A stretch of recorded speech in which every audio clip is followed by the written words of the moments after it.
भारत में इम्तिहानी पर्चन जे लीक थियण ख़िलाफ़ शागिर्दनि जी शदीद ऐं मुल्कगीर एहतजाज खां पोइ भारतीय वज़ीर आज़म नरेंद्र मोदी जे मौक़िफ़ साम्हूं अची वियो आहे। भारतीय वज़ीर आज़म नरेंद्र मोदी ऐलान कयो आहे त पेपर लीक थियण में मुलविस माण्हुनि खे तेज़ ऐं सख़्त सज़ा ॾियण लाइ फास्ट ट्रैक अदालतूं क़ाइमु कयूं वेंदियूं, जॾहिं त नौजवान जे मुस्तक़बिल सां खेॾण वारनि खे कंहिं तरह सां बख़्शियो न वेंदो। हज़ारे शागिर्दनि राजधानी दिल्लीअ में पार्लियामेंट जे मॉनसून सेशन जे मौक़े ते एहतजाजी मार्च कयो, जंहिं दौरान पुलिस सां सख़्त झड़पूं थियूं। मुज़ाहिरीन वफ़ाक़ी तइलीम वारे वज़ीर जी इस्तीफ़ा जो मुतालबो कयो आहे।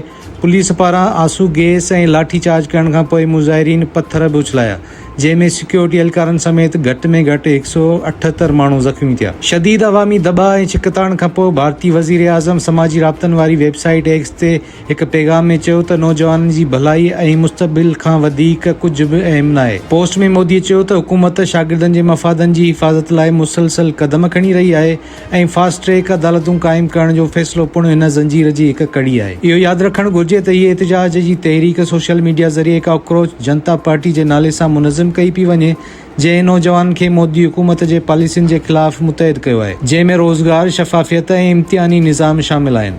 ताज़ो ई 20 लख खां वधीक उमेदवार मेडिकल दाख़िला टेस्ट जे पेपरनि जे लीक थियण खां मुतासिर थिया आहिनि, जॾहिं त हाई स्कूल जे इम्तिहान में मार्किंग तकरार शागिर्दनि में सख़्त कावड़ पैदा कई आहे।